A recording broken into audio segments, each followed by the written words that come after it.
Good morning. Good morning, Professor Danny Green. How are you? Hi, Arga. How are you? Yeah, good, very good. Thank you. Nice to see. It's nice to see you again. Yeah, me too. I think Professor Louise Naylor is already in here. Okay. So can we start now? Sure. Let me just share my screen. Yeah, I will give a short introduction first. Okay, sure. Okay. Yeah. Let me just work out what's going on. Okay. So get rid of that one. Okay. Share my screen. You can hear me okay, Arga? The audio is okay? Yes, very good, very clear. Very good. Yeah. All right. Now we should see, maybe you can see my screen.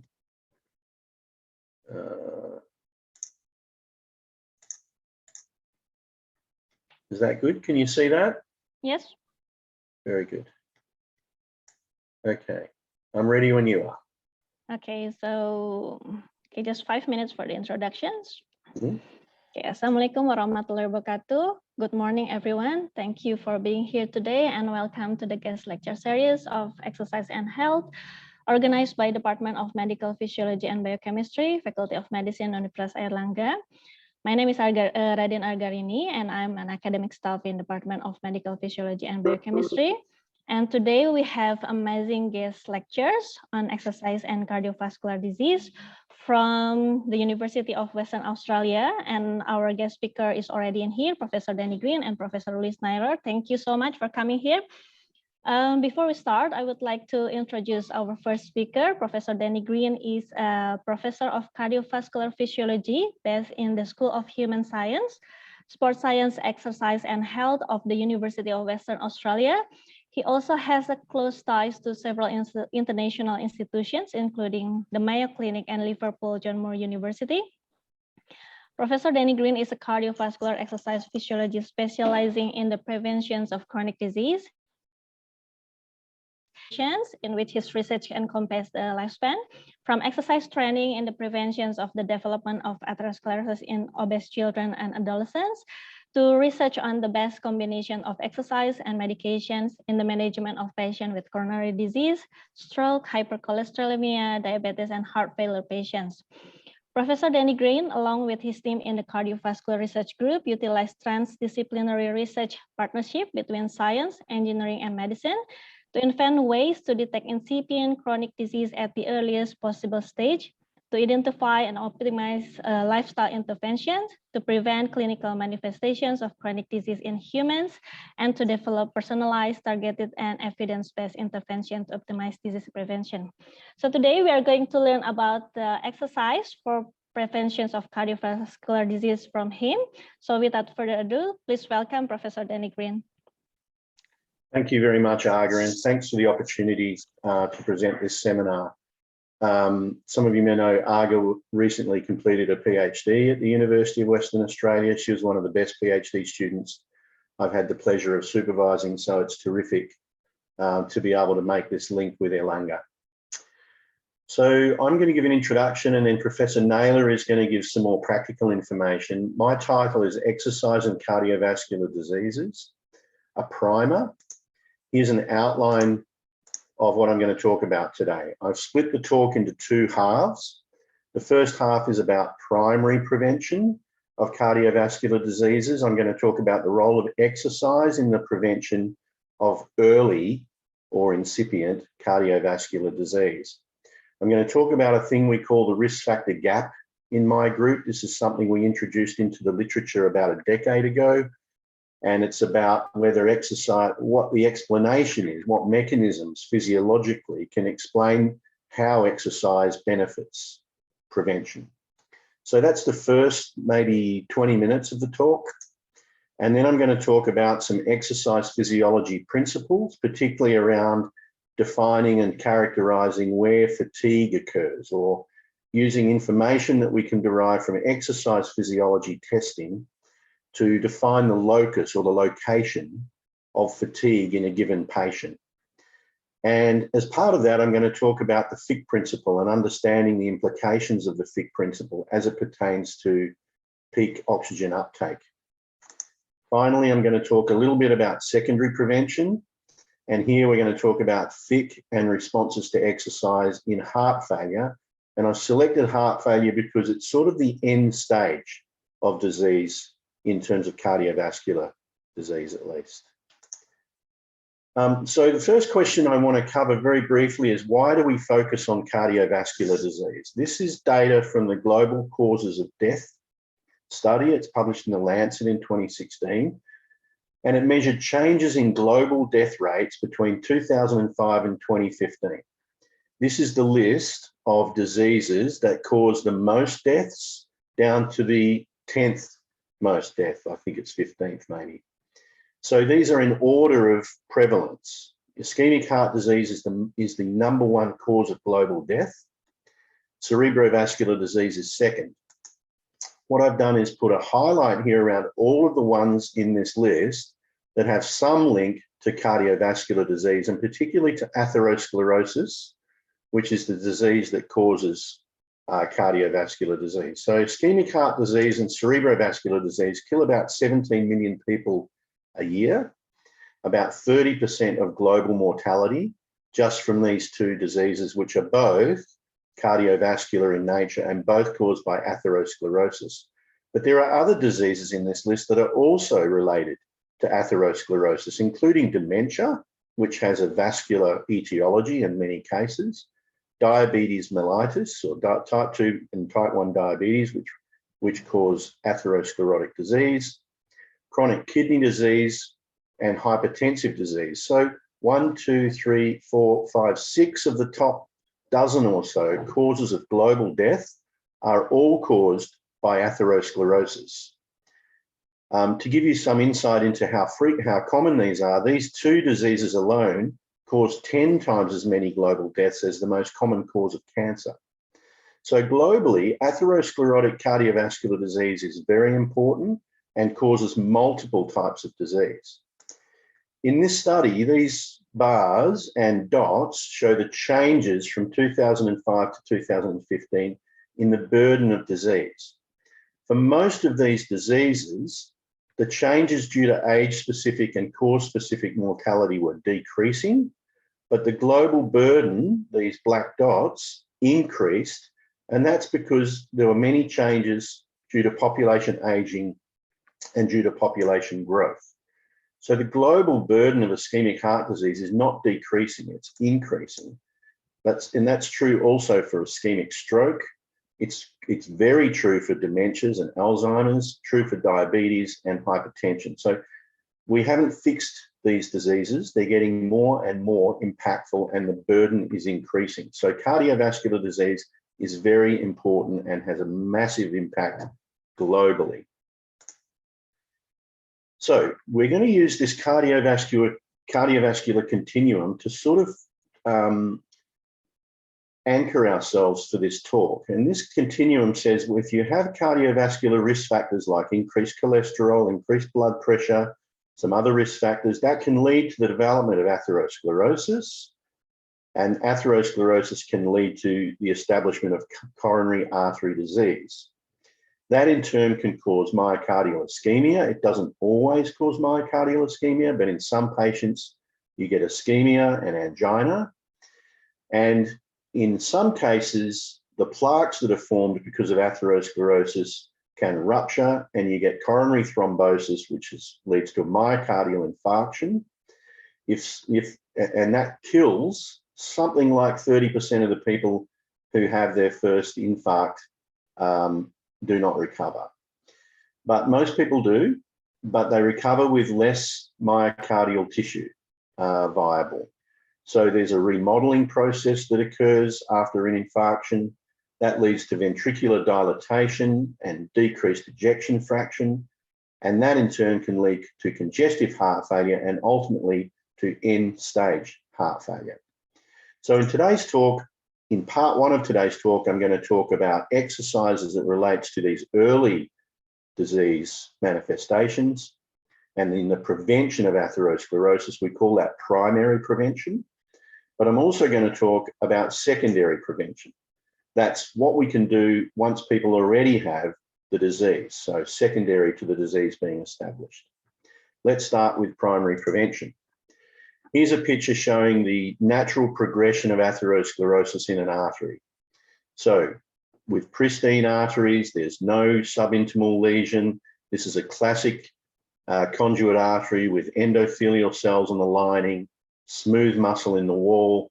As atherosclerosis evolves, you get these subintimal lesions. You can get fatty deposits underneath the surface. Eventually, those fatty deposits increase in size.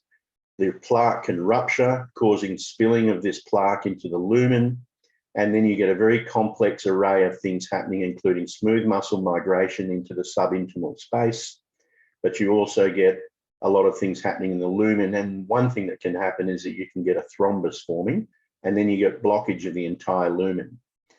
So these very evolved and stable plaques that look like this are how we currently detect atherosclerosis, because we detect decreased blood supply past this limit.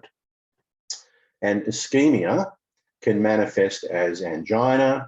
If it's in the cerebral circulation, you can have transient ischemic episodes.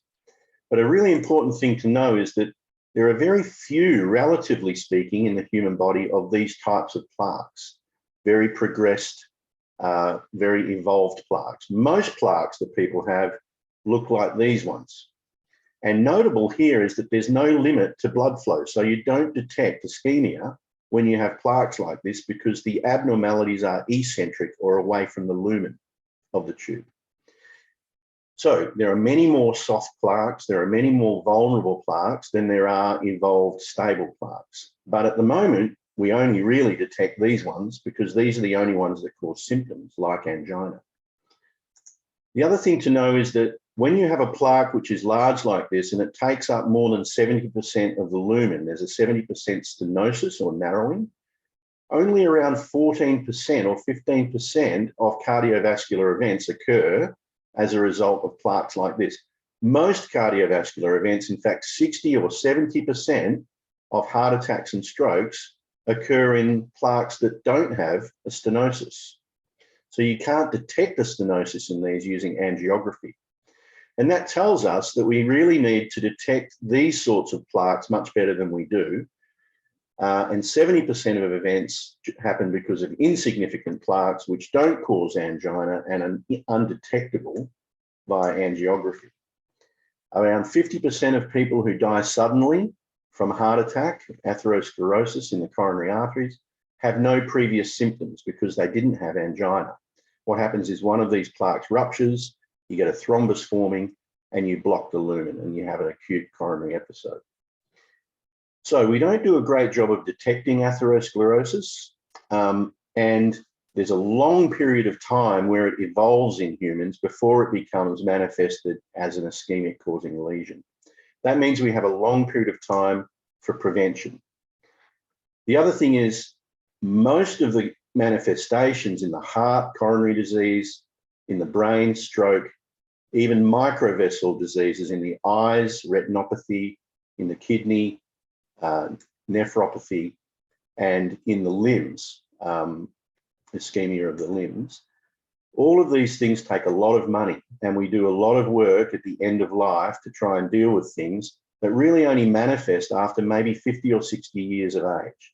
There's a long period of the lifespan back here where we could theoretically get in and prevent the progression of atherosclerosis. In Australia and in most Western countries, we spend around 10% of our gross domestic product treating end-stage disease with heroic cures. But only about 0.1 or 0.2% of our GDP goes on all of this prevention. And that needs to change if we're going to have a real impact on the prevalence of cardiovascular disease moving forward. So the next question we really want to talk about is, does exercise decrease cardiovascular disease risk? And if so, how does it work?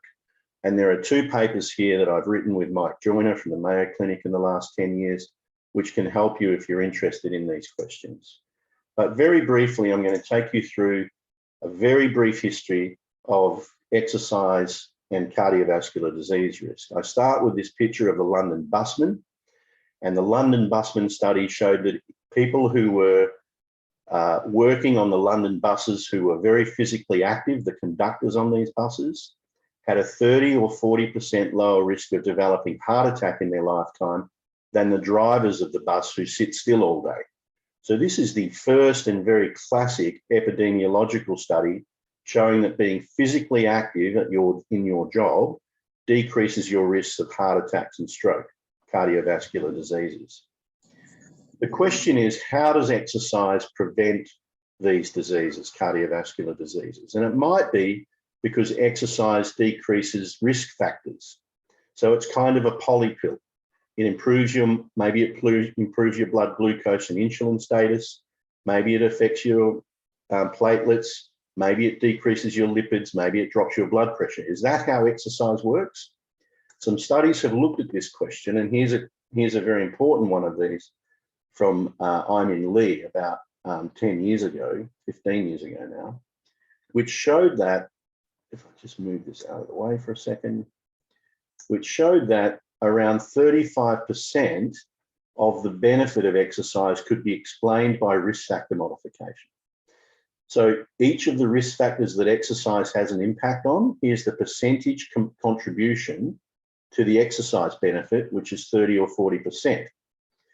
So we can really only explain around half or less of the exercise benefit based on the benefit of exercise on these risk factors. That means that about half the benefit of exercise in humans remained unexplained. There's a risk factor gap in this explanation.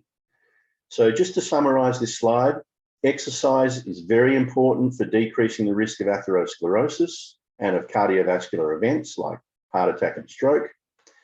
It does some of that. Exercise works because it does some things to blood pressure and lipids and body mass index and diabetes risk. But if you add all of these things up, you still only explain around half of the benefit of exercise, meaning that exercise works through some other mechanisms as well. And for about 20 years now, we've been looking at what those other mechanisms might be. And we think it has to do with this lining of cells in the inside of arteries called endothelial cells. They're very important endothelial cells because they sense blood flow and shear stress coming through the artery. And when blood flow and shear stress increase, these cells can produce hormones like nitric oxide. And here's an endothelial cell. Here's a smooth muscle cell down here. And this shows some of the simplified biochemistry, where when blood flows across these surfaces, you trigger nitric oxide, and that does lots of good things, which decrease atherosclerosis. It causes vasodilation. It decreases the attachment of monocytes. It decreases the attachment of platelets to the surface. It causes smooth muscle relaxation. It decreases smooth muscle migration. And it decreases oxidative stress. So many good things if your endothelial cells work well. So endothelial dysfunction, when these endothelial cells start to become abnormal and don't do their job properly, they become diseased or abnormal, then that's the start of atherosclerosis, and it progresses from there. So the question is, how do we improve endothelial function? And this shows shear stress in a brachial artery during rest and then during exercise. And you can see the shear stress running through these arteries. Arga, is that movie playing? Can you see that movie? Is it active? Yes, it's active. Yeah. Excellent. Thank you. So you can see the shear stress at rest, and then you can see the shear stress during exercise, and it's much bigger during exercise. There's lots of blood going forward. There's some blood going backwards. At branch points, there are changes in the blood velocity and also in the shear stress. So exercise is a stimulus that increases shear stress, and shear stress is the stimulus that improves endothelial function. So this is a mechanism that explains how exercise benefits artery health. And if we go to the next slide, I think I can show you a way that we test this function. And this is a test that Dr. Arga is very expert at, having worked in our lab. This uses high-resolution ultrasound machines, portable ones here. These are Terrason machines. We're imaging the brachial artery on this machine. and you can see the common femoral artery being imaged here. And here's a close-up of this image, and we can see the diameter of the artery, and we can see the velocity of blood running through the artery. Using these measures, we can calculate blood flow through the artery, but also shear stress. And if we increase shear stress by inflating and then deflating a cuff, we get a big increase in shear stress through the artery, and the artery should, if it's healthy, increase in diameter or dilate. If the artery is unhealthy, then you don't see dilation. And we use this test to test artery function. And here's Professor Andrew Mayrana and Professor Naylor, who's going to give the next talk. And here's an experiment that we did in type 2 diabetic patients where we exercise train these patients, and pre-training, the flow-mediated dilation or the endothelial function was poor in diabetes. It's impaired. This value should be up around 6 or 8. But after training, every individual improved. So exercise training is a stimulus that improves or enhances artery function and artery health. This was in peripheral artery, but in coronary arteries, this is also true. A study published by Hambrecht and College in the New England Journal showed that exercise training improves coronary endothelial function, but in a control group who didn't exercise, there was no change. So we took that information and tried to prove that shear stress was the mechanism causing an improvement in vascular function. So we did exercise training using hand gripping. Both arms are involved in the hand gripping. We did exercise training using the limbs, lower limbs on a bike, and we measured arm artery function. We did heating of the arms to increase shear stress through the brachial artery, and we did heating of the legs to increase blood flow through the brachial artery caused by thermoregulation. In each of these experiments done by Howard Carter, we had a cuff on one arm that decreased the blood flow through this arm. So with each of these experiments involving exercise or blood flow increase, one arm got an increase in blood flow and the other arm didn't get an increase in blood flow. So we used this experiment to show that artery function improves in the arm that gets an increase in shear stress, but in the same people, in the other arm, where there's no increase in shear stress with these stimuli, there's no change in function of the artery. The structure of the artery also remodels over time if you have shear stress, but if you block the shear stress, even though you're still getting the exercise, if the shear stress doesn't increase, there's no improvement in structure. So these experiments prove very convincingly that endothelial cells mediate or cause or lead to an improvement in function of arteries. So if you have a normal artery with blood flowing through it and you increase that blood flow with exercise, the artery dilates, increases in size, and eventually over time it remodels and becomes larger. These changes are very important to decrease atherosclerosis and coronary disease. So we think that a large part of the explanation for how exercise works is that it has direct effects on the artery, even independent of risk factor modification. So for each of these microvascular and macrovascular diseases, here's the summary so far. Cardiovascular disease is systemic. It's something that affects multiple areas of the body, not just a coronary lesion or a cerebral artery. It's a systemic disease, even though the symptoms are sometimes localized or focal.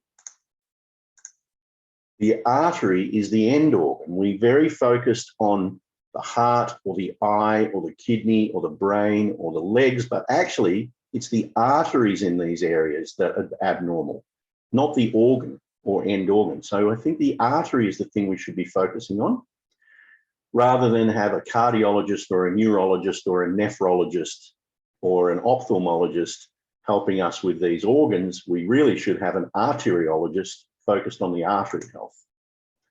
We spend a lot of money on late, heroic, curative management.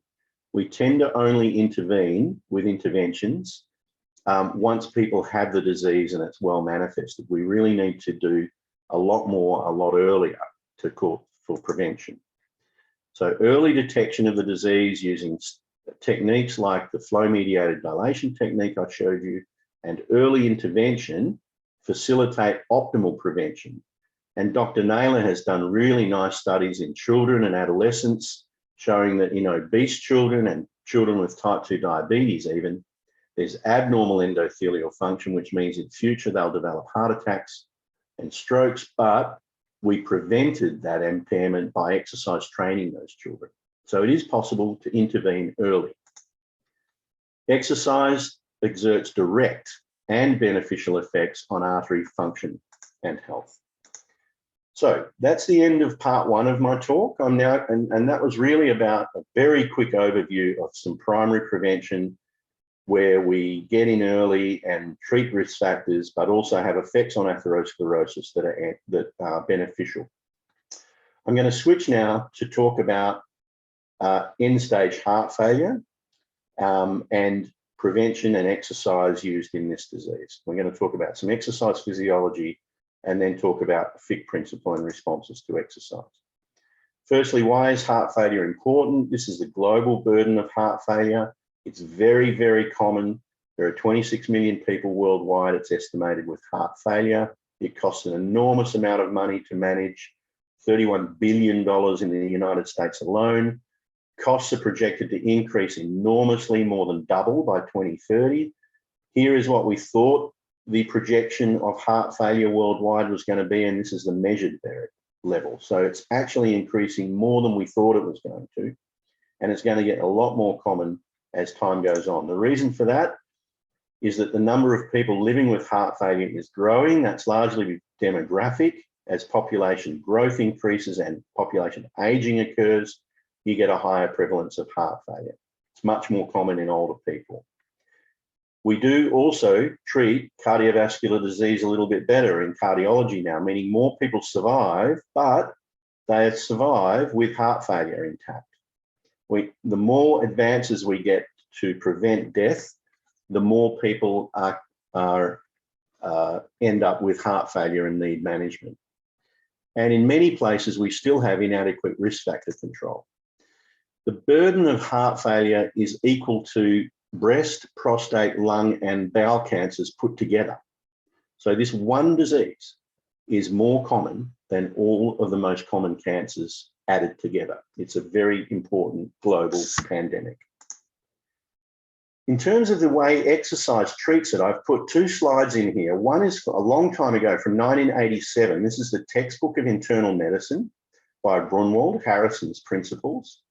And this is the chapter on heart failure management. And it says that heart failure should be treated by reducing cardiac workload. That means reducing physical activity, instituting rest, reducing afterload. Patients should rest in bed or in a chair, and they should rest at home or in hospital. This was the advice when I started working in heart failure, that heart failure patients should go home and rest, maybe lie in bed. About 15 years later, in 2003, here's the updated advice from the American Heart Association about exercise and heart failure. It says that exercise is safe and beneficial. It says that exercise training improves exercise capacity or function. It improves quality of life. It improves lots of things, including endothelial function and sympathetic nervous system outflow, and it improves oxygen extraction at the muscle. The conclusion of this very important Peak paper from a guidelines group was that when medically stable, all heart failure patients should get exercise. So within 15 years, we have two different stories. We have a story that says no exercise because it puts burden on the heart. There's afterload burden with exercise.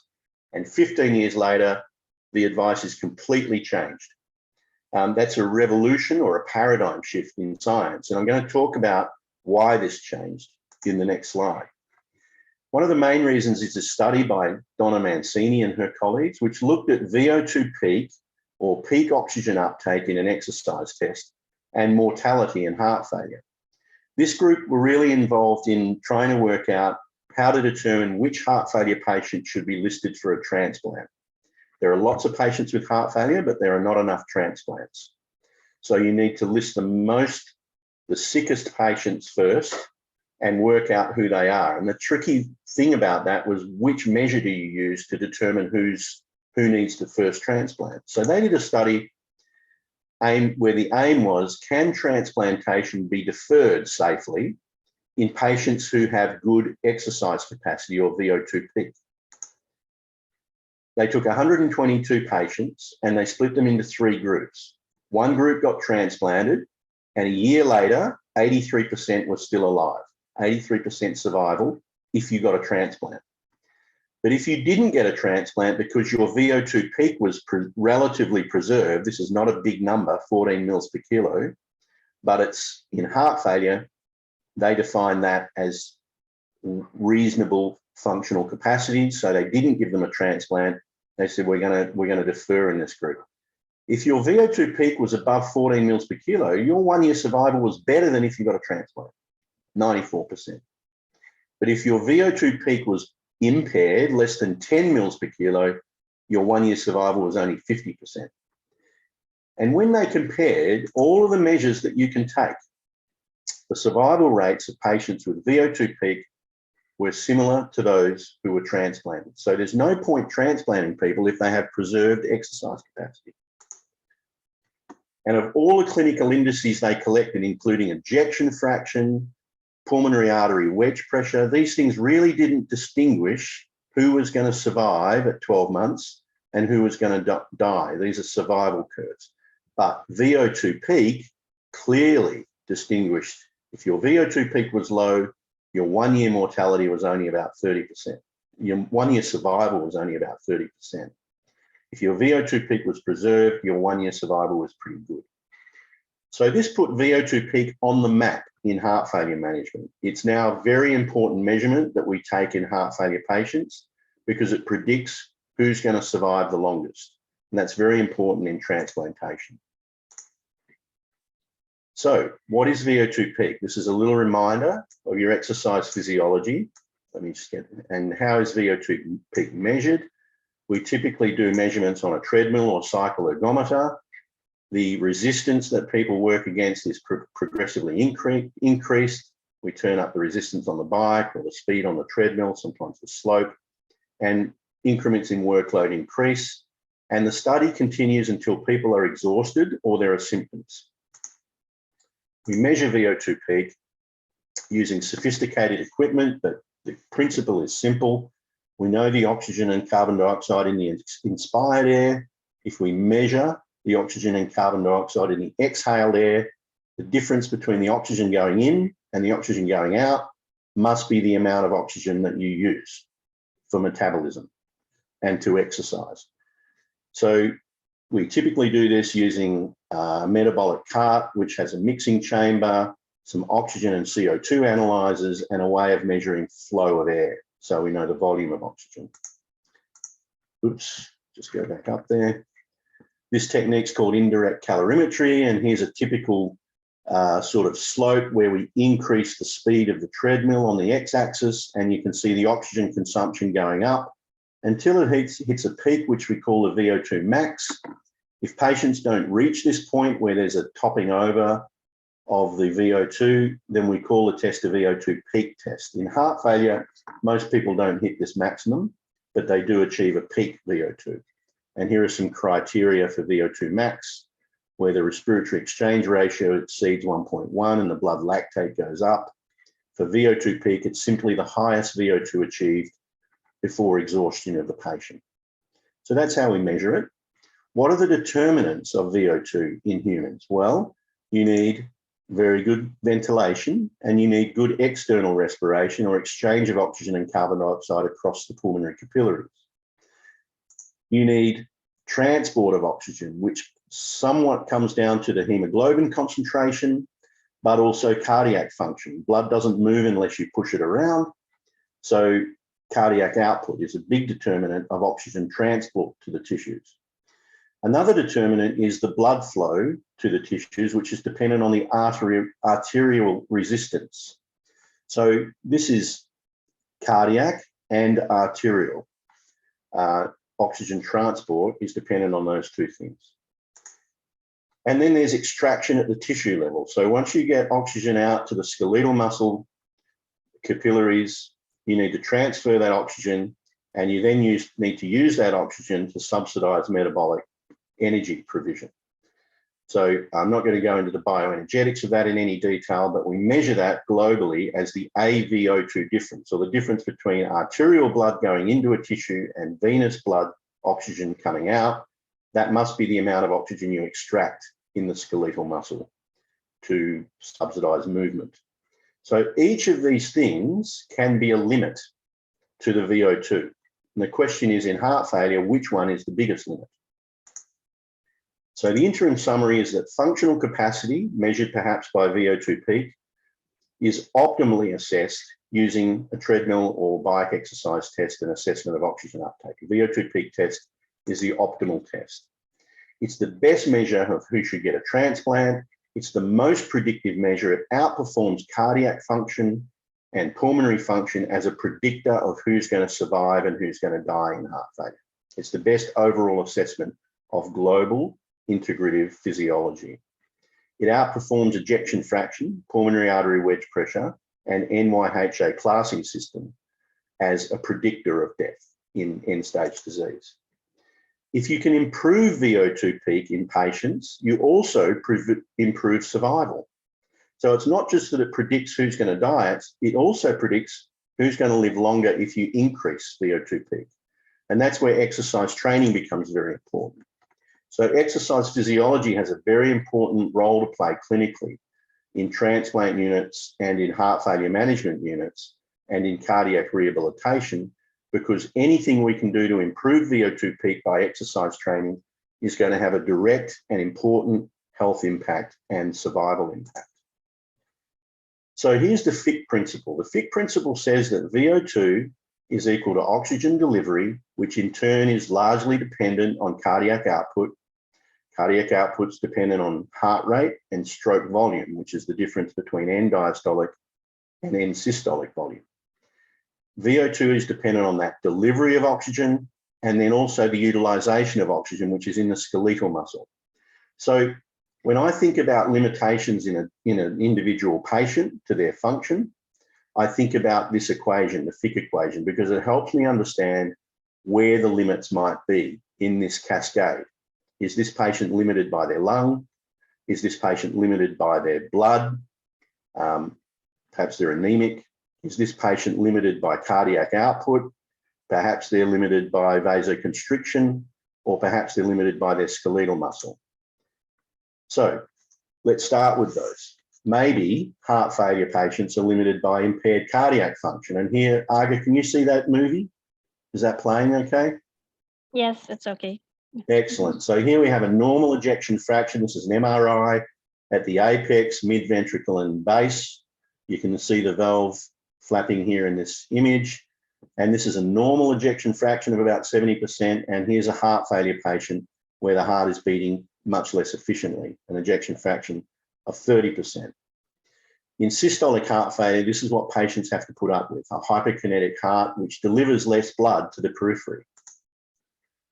Here's an example of two patients. Here are the echoes from these patients, a 4-chamber view. This is a patient with reasonable ejection, well, not good, but okay ejection fraction. And here's a patient with very impaired ejection fraction.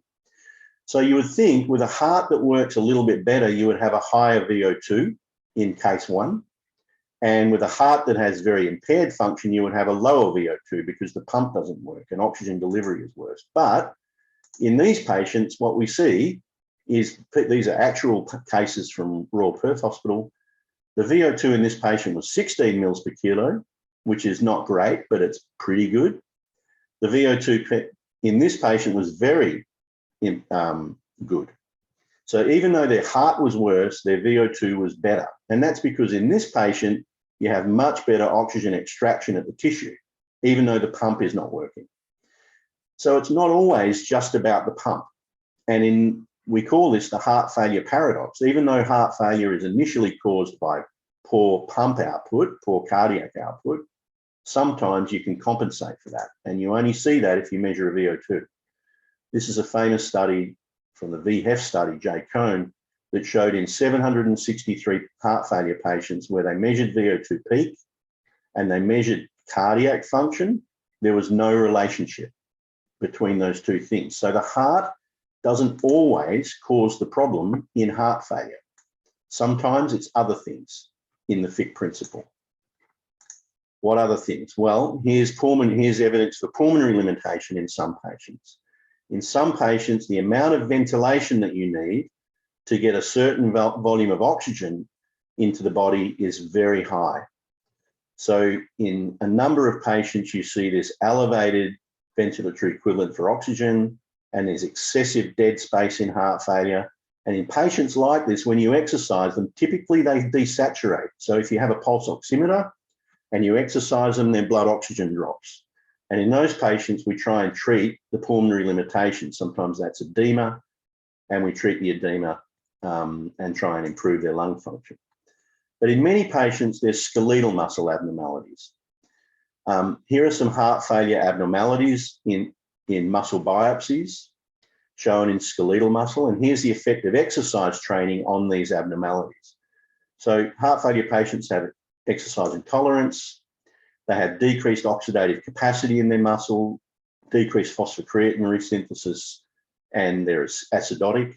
Exercise training reverses all those things. They have skeletal muscle atrophy and decreased strength and endurance. Skeletal muscle can treat that. They have abnormal skeletal muscle histology, more type 2 fibers, oxidative glycolytic fibers, decreased capillarization, decreased mitochondria. Exercise training treats all of those things. And they have early onset of anaerobic metabolism in heart failure, but exercise training improves aerobic capacity and decreases anaerobiosis. Heart failure patients have sympathetic overdrive and hyperactivity. Exercise training improves parasympathetic control and decreases resting heart rate. So all of the abnormalities in skeletal muscle that we see in heart failure are reversible by exercise training. So, and including blood flow. This led to a muscle hypothesis of heart failure, which said that initially you get left ventricular dysfunction, the heart doesn't work well.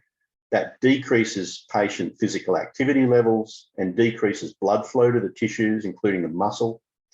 That causes muscle wasting and fatigue and decreased aerobic capacity.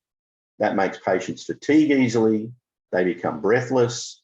They get reflex activation from their skeletal muscle, which makes them even more breathless, but also drives sympathetic activation, which means you now have vasoconstriction and even less blood flow delivery to the periphery, and you have increased afterload. That leads to further ventricular dysfunction, and you go around and around and around, and you get worse and worse and worse. Many of these features are peripheral, not just cardiac, but we need to break this cycle and reverse it if we're going to improve patient function. So some years ago now, Andrew and Louise devised an experiment where we intervened in heart failure with exercise. We used a combination of aerobic exercise because we know that aerobic or endurance training improves functional capacity, VO2, and it improves body composition. It can increase cardiovascular demand, so it's better to use it sparingly.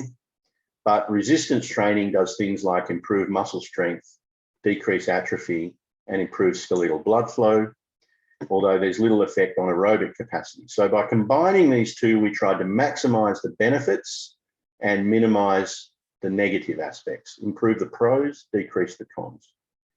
So in an exercise training study that involved this type of training, which we call circuit weight training, we did an experiment. It was just 8 weeks long, where we took heart failure patients and we did this type of training. Here are the intensities that we exercise them at for resistance exercise and for aerobic exercise. Here they are in our cardiac gym at Royal Perth. And we started with a few exercises, then progressed by about week 3 or 4. They were performing an hour of exercise in the gym 3 times a week. So what effect did that have? Sorry to interrupt you. Yeah. You only have 2 minutes left. That's great. I'll finish on time. Yeah. So this improved the weight they lifted, so they got stronger. It improved their fitness or their VO2 peak. It improved their ability to exercise on a treadmill. Circuit weight training improved exercise and muscle function. It improved their prognosis and their quality of life. It also improved their artery function. We talked about endothelial cells before. Here's the endothelial cell function before exercise and after exercise.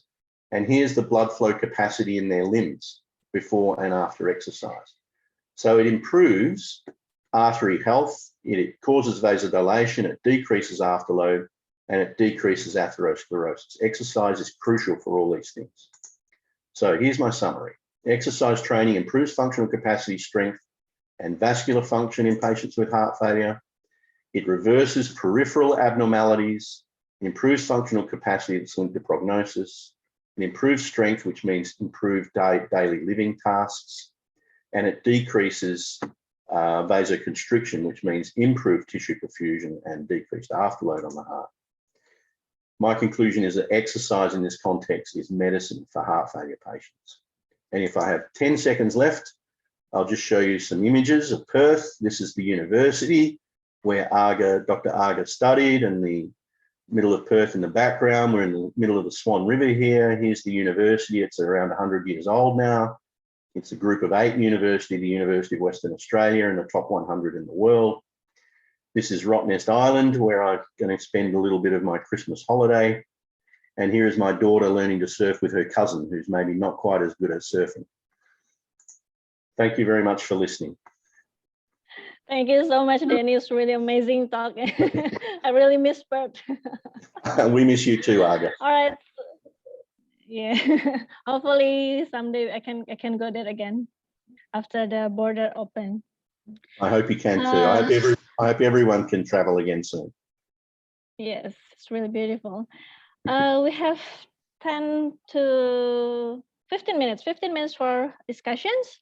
So if there is any one of you want to ask straight away directly to Professor Danny, please raise your hand. But we also have one question in the chat box here from Dr. Bambang. There is a risk of ischemic reperfusion stress during exercise. So how can we control improper shear stress during exercise without or minimize the ischemic reperfusion stress? Yeah, I think ischemic reperfusion is typically induced by causing ischemia first. So with exercise, you don't see that blockage with then a subsequent increase in flow. It's a more regular flow. And we showed in some studies where Professor Tyson was the first author about a decade ago that different types of exercise can have different effects on the endothelium. And that depends on the pattern of the blood flow or the pattern of the shear stress. If you get an increase in anterograde or forward shear stress, and that happens gradually as you increase exercise, you stimulate an improvement in endothelial function. In some types of exercise, you get a retrograde pattern where the blood flows backwards a little bit in arteries, which is surprising to most people because arteries are supposed to take blood away from the heart, not come back. But sometimes across the cardiac cycle, you get an oscillatory pattern, forward, back, forward, back, forward, back. And that backflow is not so good for endothelial cells. And that's been backed up by in vitro studies and animal studies where they show that if you reverse the flow, you get a pro-oxidant environment. But as long as you're not causing ischemia or complete blockage, then increasing shear stress is beneficial to endothelial function, not detrimental.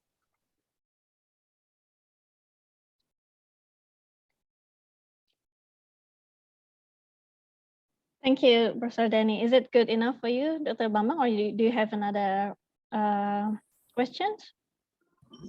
Yes, maybe one question more, Dr. Arka. Thank you, Yes. Professor. It's nice to meet you.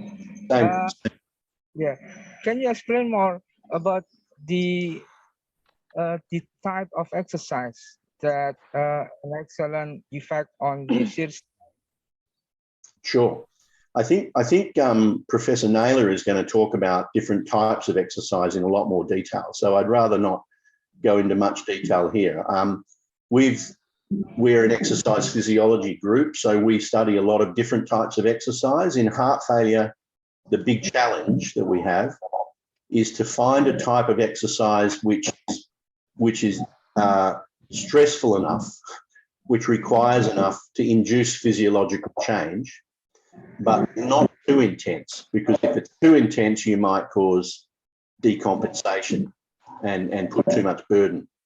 So there's always a balance, and I showed you one type of exercise where we combined very short, very focused resistance training on small muscle groups with some aerobic training, and we go from resistance to aerobic, and we move around the room with different stations that we use. That sophisticated sort of exercise design was very deliberate for us, because we didn't want to just put people on a treadmill for 20 minutes, 30 minutes. That's too much. Or just put people on a bike for 20 minutes. It's too much burden for the heart sometimes. We want to burden the muscle, but not the heart. That's the challenge. And Louise will talk you through some really interesting new approaches to that, including eccentric exercise. I think she's going to talk a little bit about that. So, yeah. Thank you, Professor Danny. Probably for the practical about the exercise itself will be further talked by Louise, Professor Louise. Yeah. Is there any other question, probably from the students?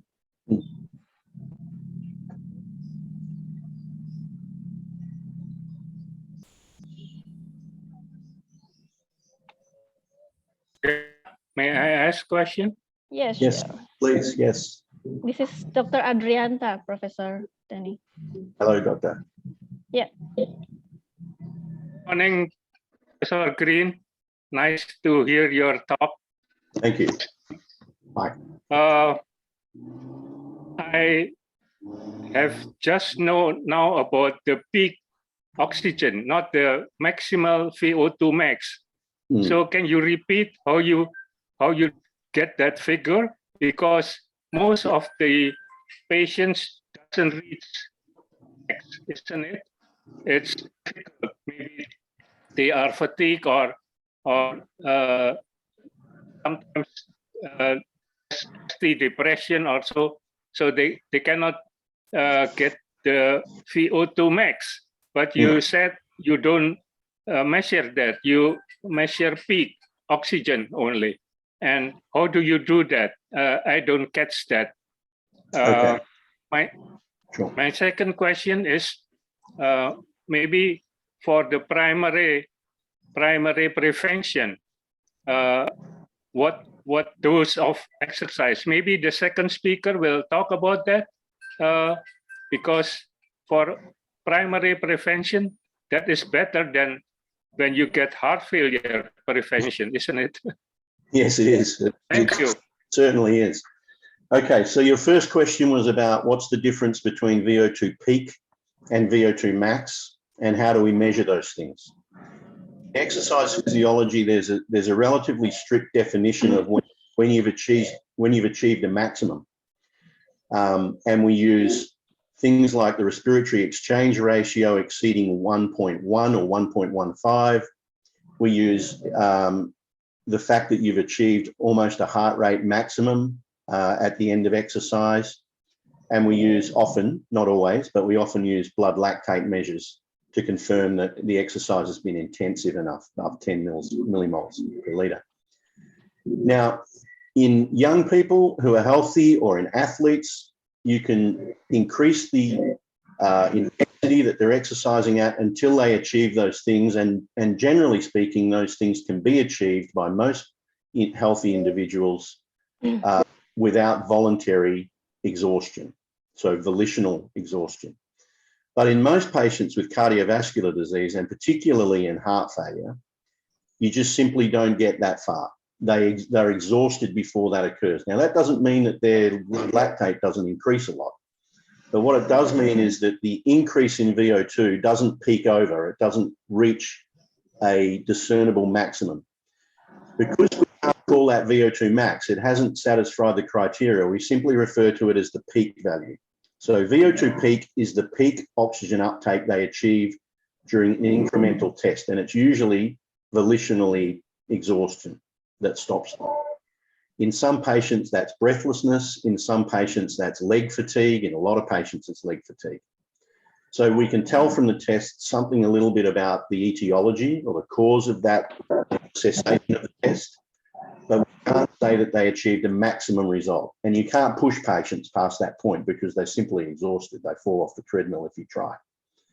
So VO2 peak is the surrogate measure that we use for the highest VO2 they can achieve during a treadmill incremental test. The second question was about the dose of exercise for primary prevention, and that's a great question. We are investigating all the time different types of intervention to improve vascular and endothelial function.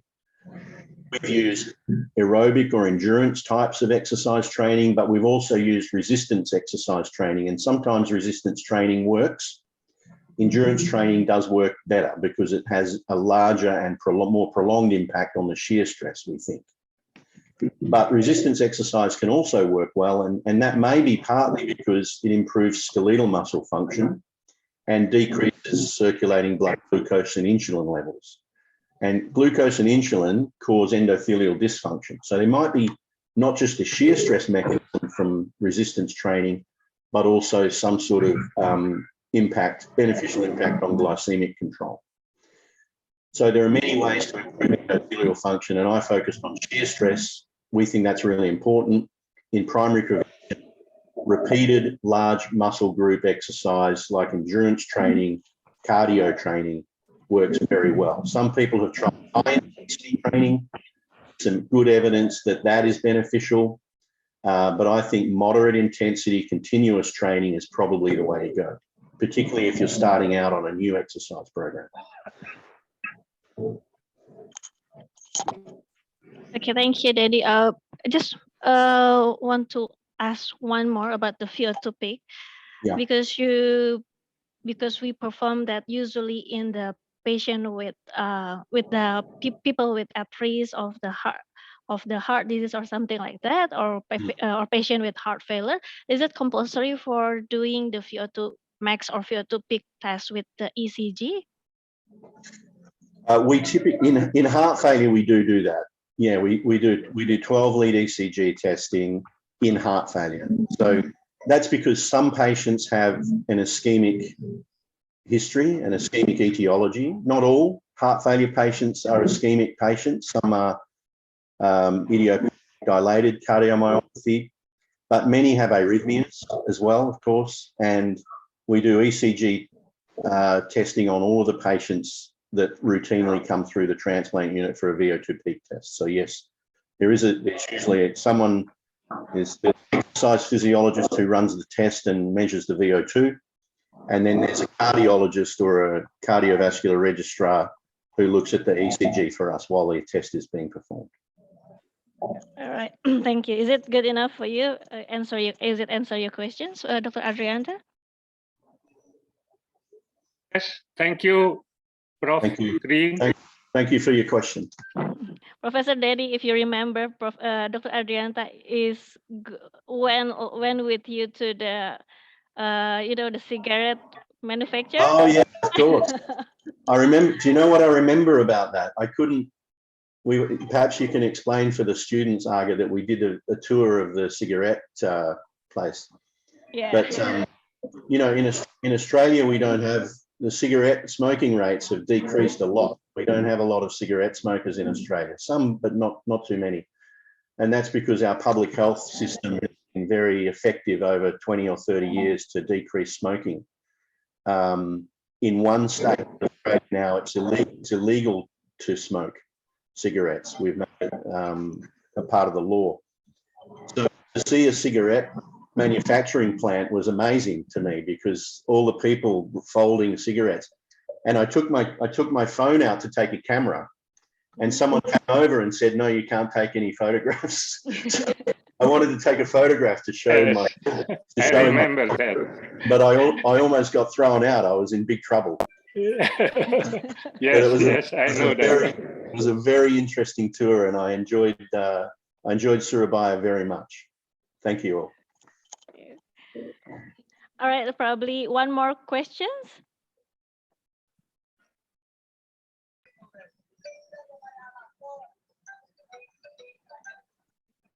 Okay, from Ermin Rahmawati. See. This is a quite long question. In your presentations, less than 50% of stenosis there is a 68% of event, and the event of the event is a coronary heart disease. Could you explain what are the factors contribute to this phenomena? And then the second one is, does the FMD alone is a good method for detecting the risk of atherosclerosis progressions? Does the presence of the atherosclerosis is good screening method for the risk of angina or infarct? And Okay. then I think we can answer two questions, two first questions first.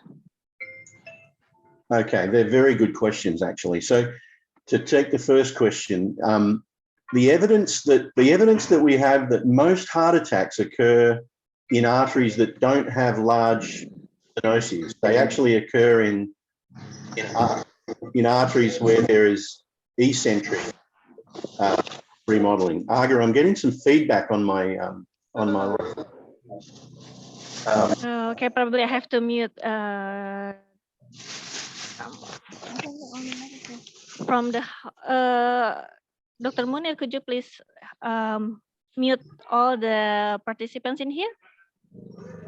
I'm sorry, I'm not the host, Dr. Agus. The host is Mas Ipin. It's okay. I'll try to continue. So that evidence that most heart attacks occur in arteries that don't have large blockages is evidence from mortality post-mortem studies. It's very convincing evidence, and it's evidence from the 1980s and 90s. It goes back a long way. We've known this for a long time. The reason that those arteries cause heart attacks, the ones that don't have a very large plaque, is that two things. One is the plaque is unstable. Even though it's small, it's unstable and it's likely to rupture. We call those vulnerable plaques. They're the plaques that are vulnerable to rupture. And it's the rupture and the subsequent thrombus formation that causes the event. So the point I was trying to make in that slide, which I think is worth making over and over to people, is that the biggest stenoses are sometimes the more stable ones. And it's the smaller ones that sometimes cause the bigger events. So it's pointless, or it's ineffective trying to detect things through symptoms sometimes, because the symptoms only occur because of the lumen being narrowed. And many of the events occur in arteries where the lumen is not that narrow. So that was the point of that.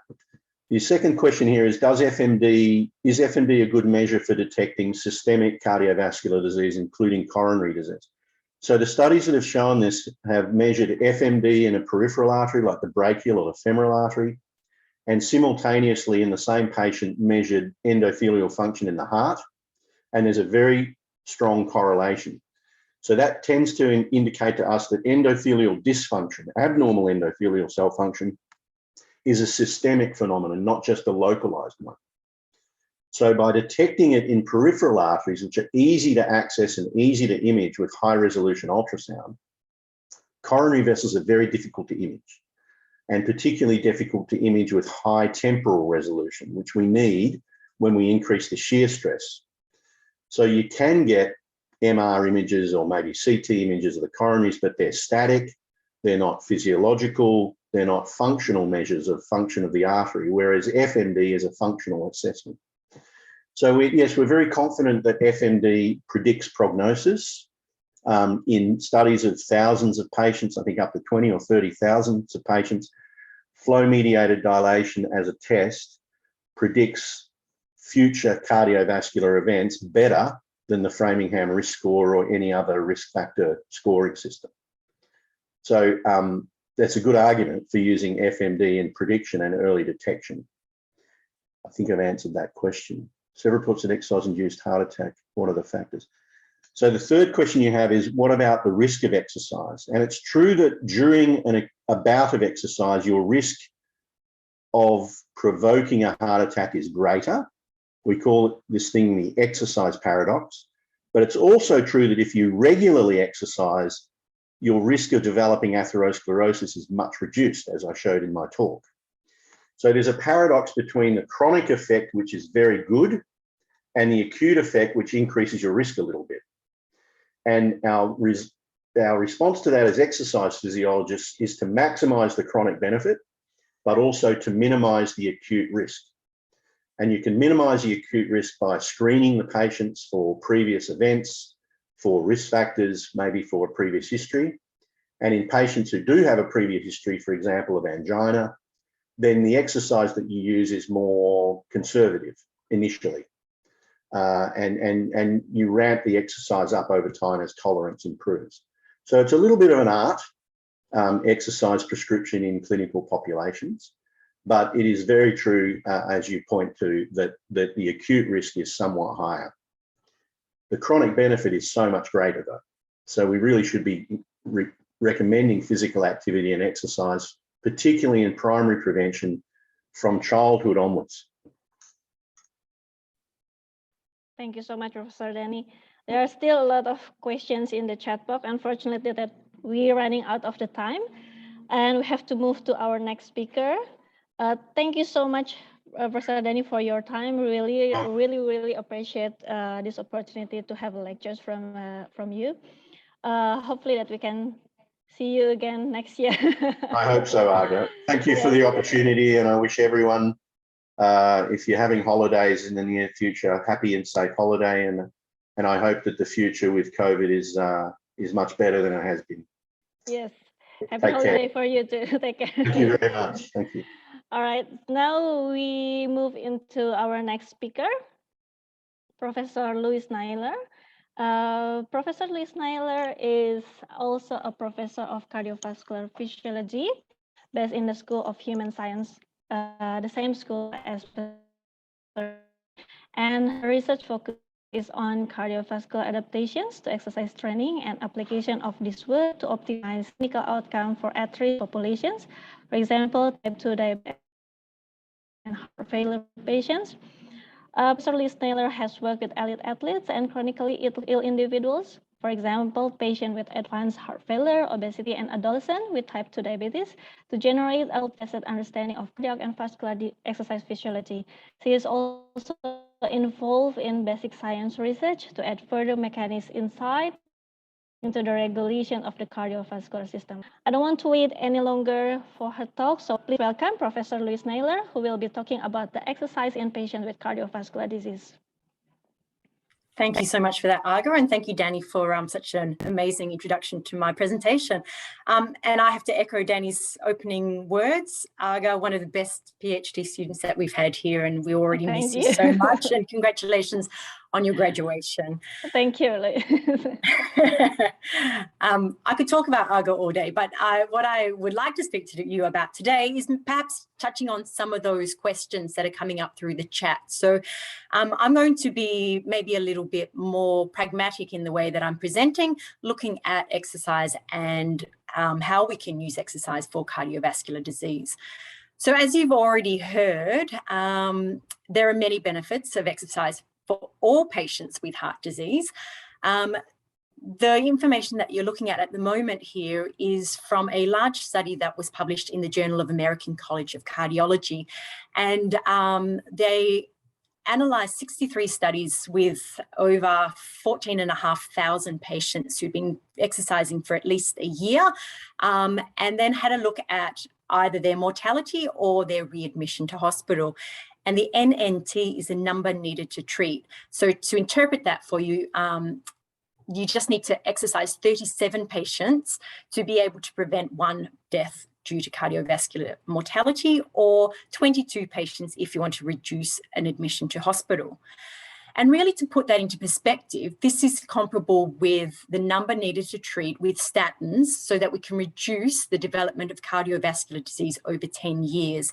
So again, this was published in 2019 and showed that in order to prevent just one person from acquiring cardiovascular disease, you need to treat 21 people with statins. Most people we know are on a statin for prevention of cardiovascular disease. So my question is, are we that willing and able to prescribe exercise for the same benefits? And the benefits of exercise are staggering. You've already had a presentation this morning, so I won't spend much time on this. But the reason that we want to really exercise patients with cardiovascular disease is for primary as well as secondary prevention. And the benefits are for the entire body. So the heart itself, you can see there is some increases in cardiac output. There is some remodeling that we can see, reduction in filling pressures and resting heart rate, which is important because the slower the heart rate, the longer the duration of the coronary artery filling time, and therefore less propensity for ischemic heart disease. There are also, as Professor Green's already spent a lot of time detailing vascular adaptations, cardiovascular adaptations, as well as pretty much any system that we're looking at, including the muscles. So really, when we turn to prescribing exercise for patients for primary or secondary prevention, we turn to the guidelines. And as you have seen this morning, all of the international guidelines use exercise as standard therapy for patients with cardiovascular disease. And this is just a summary of the different guidelines from all around the world. You can see the European, Canadian, Japanese, Australian, and New Zealand examples have been pulled out here. And really what I want to highlight is not just that every country is prescribing exercise for cardiovascular patients, but also the guidelines are slightly different depending on where you're at, but generally they're the same. And so this is where we need to sort of look beyond the guidelines and start to understand the physiology of our patients, as well as what happens during exercise, so that we can find the optimal prescription for each individual. And I'll just point you to this article by Price and colleagues, which was published in the European Journal of Preventative Cardiology, which actually goes through all of the international guidelines. So if you are interested, I'm happy to share that reference with you as well. But before we talk about exercise and how to prescribe exercise, I want to just take a couple of moments to look at the safety aspects. So a lot of the questions that have already arisen have been around this: what's the risk and benefit ratio of exercising a person with heart disease? And as we can see here in the black and white zebra with their coloured glasses, it's not always black and white. Even though the guidelines say that most people should be exercising, there is no differentiation in most of the guidelines about different pathologies of exercise. Is it safe or is it not safe? What we do have, though, are some indications of where the risk might be higher than the benefit, and we should be more careful.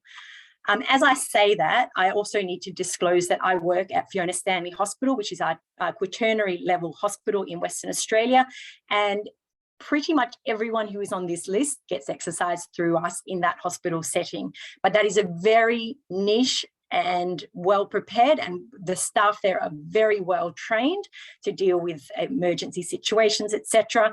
Even though we don't have many, maybe one in every 5 years or so. But that's because we understand the risks associated with exercise. So I want to take a couple of minutes to talk about that. So one of the questions that we've already had is it safe to exercise a person with significant ischemic changes? And the guidelines will say that we need to be cautious and perhaps not exercise them. So let's look in that a little bit further. Ischemic heart disease, as you know, is the reduction of blood supply to the myocardium. As a physiologist, we look at what we call the rate pressure product, or the RPP. And that is, crudely speaking, the oxygen, the VO2 demand, or the oxygen demand of the heart tissue, or the myocardium. And that can be calculated as your systolic blood pressure and your heart rate. So then you need to start thinking about what type of exercise are you doing, and what is the expected increase in blood pressure or heart rate with that exercise. If you know the individual's ischemic threshold, you can calculate what their blood pressure was and their heart rate at that time to get their rate pressure product, and then try to use that as a guide of how you would be exercising the individual. Other things that we need to be aware of, and as discussed with the VO2 max testing or the cardiopulmonary exercise tests, the symptoms are also very, very important. You may have a lot of patients that are asymptomatic, even though their ECG is showing changes of ischemia or a rhythm. But the opposite is also true. Some patients have no evidence on the ECG of ischemic changes, such as ST segment elevation or depression, or any arrhythmias. However, their symptoms are what limit them. And that is really where we're using the VO2 peak rather than the VO2 maximum. So we need to be aware of the individual's symptoms to exercise and at rest. And remember that they can change day to day. The other things that we need to take into account, as I've already alluded to, is the heart rate. What do we expect the heart rate response to be with exercise? And again, as I said, this is vitally important because the coronary arteries fill during diastole. So if the heart rate gets too fast in a patient that has ischemia, then you're reducing the coronary filling and therefore increasing the likelihood of ischemia. Also true of most ischemic heart disease patients, especially those with more severe damage to their heart, is that they are at an increased risk of arrhythmias, and they are more susceptible to their arrhythmias during exercise. So you don't want to push the heart rate too high, again, because of that risk. We know that by increasing a person's capacity, whether you're looking at their VO2 max or the metabolic equivalent or the MET. So remember, 1 MET is the same as 3.5 mils per kilo per minute of VO2 max. It just makes it an easier way to sort of understand the person's exercise capacity. The data here is the cumulative survival Kaplan-Meier curves of patients with heart disease, and they are divided, as you can see, according to their exercise capacity. Probably no large surprise after the conversations that we've already had with Professor Green. The higher a patient's exercise capacity, the better their prognosis is going to be in their survival, going out to 5, 10, or 20 years. To give you an indication of what an individual will be able to do, those who are doing less than 5 METs have poor prognosis, and they really cannot even achieve the basic activities of daily living. It's a slow walk.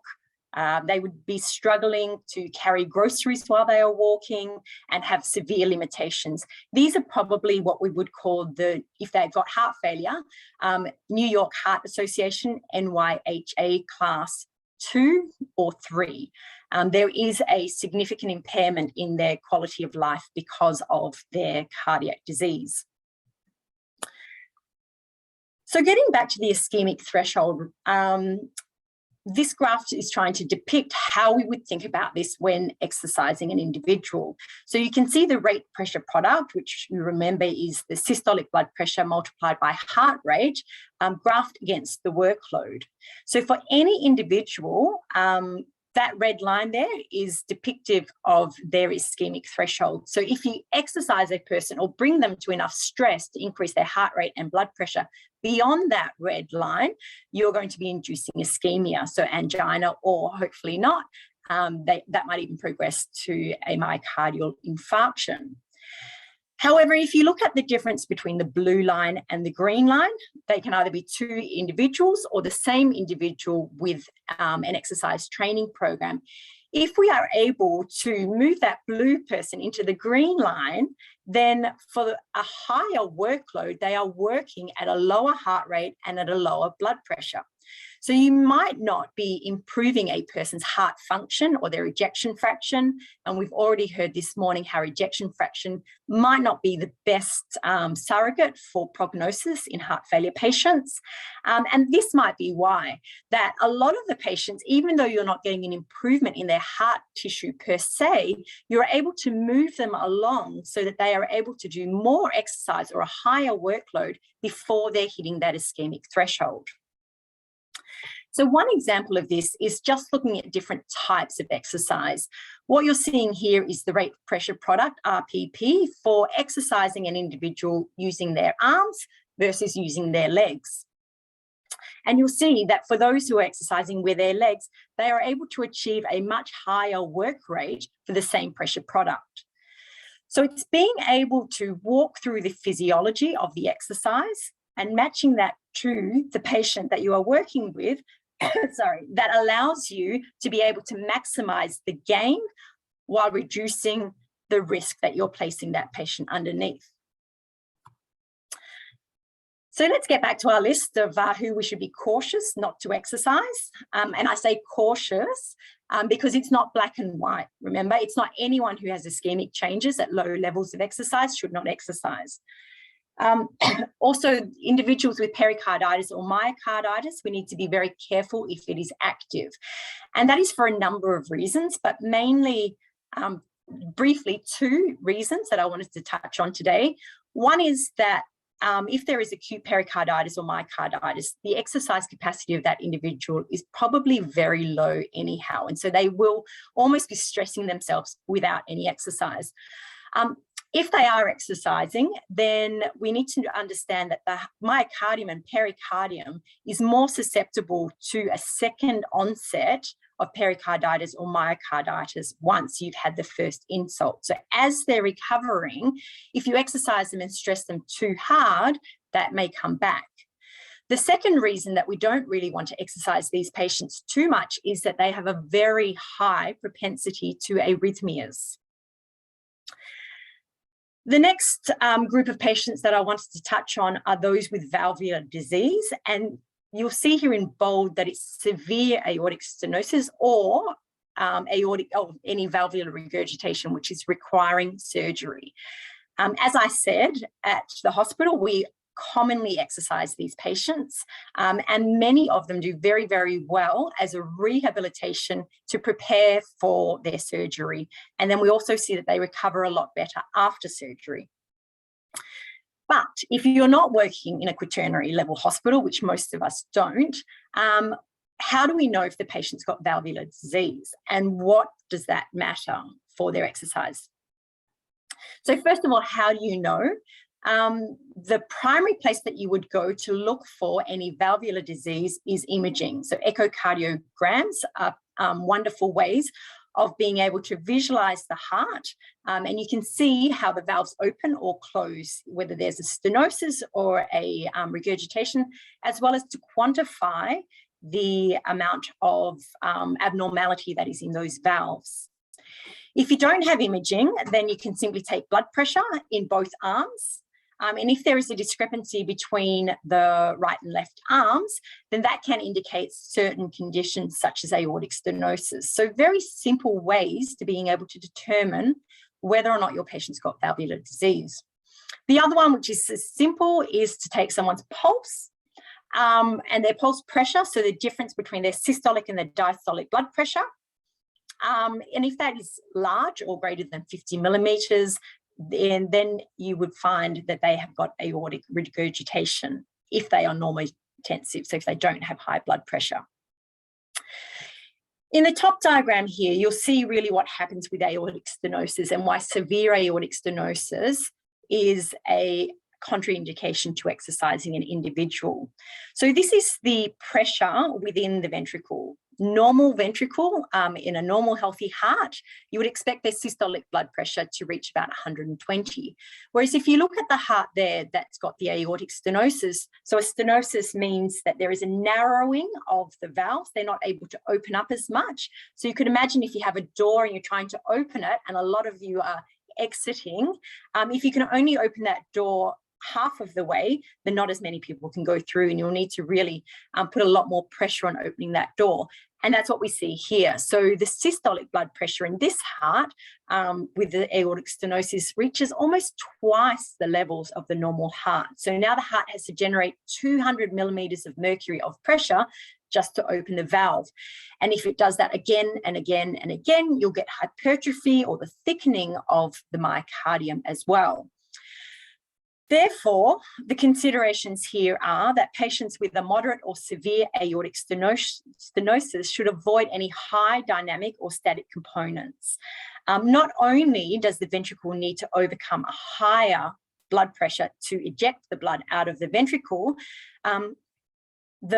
itself is also much thicker and therefore requires more coronary artery filling to perfuse that as well. So you might actually get that in the valvular patients, they have angina And it's not necessarily because of the ischemia that comes from a blockage of atherosclerosis, but actually that the hypertrophied myocardium has a higher oxygen demand than the normal heart. If any patient is symptomatic, then they need to have surgical treatment before exercise. You will not really get many benefits if you're exercising the individual before they have surgery. Getting back to our list and just running ahead because of time, also the individuals to be careful of are those with a recent myocardial infarction, and by recent, probably within the last 3 weeks. Any new onset, unmedicated or treated atrial fibrillation. And we can see that an elevated resting heart rate, which is higher than 120 beats per minute, is not normal. And it generally will indicate that there might be atrial fibrillation. So if you don't have an ECG and the heart rate is high, be cautious.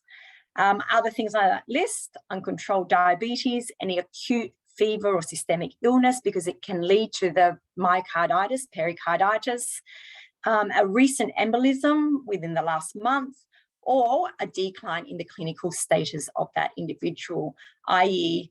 their exercise tolerance has reduced, so they were able to walk to the shops and back. But over the last couple of days, or since the last time, you've noticed that maybe they can only get halfway before they get symptomatic and have to stop. And of course, anyone with unstable angina, because the unstable angina indicates that there is a plaque that is not very stable. So that's the list of people that we should be cautious or not exercising. How do we decide what exercise is best and what we should be doing with those individuals? So this is evidence-based practice. Exercise is not just exercise. To many individuals, it means different things. If you're going to be working with patients and trying to prevent or primary or secondary prevention of cardiovascular disease, first you have to understand the pathology of your client. For example, if your patient has hypertension, you're increasing the afterload. You're also thinking about their ischemic threshold, and systolic blood pressure, if it's high at rest, will remain elevated throughout exercise as well. Once you understand the client and their pathology and how it affects their hemodynamics, you also need to think about the exercise.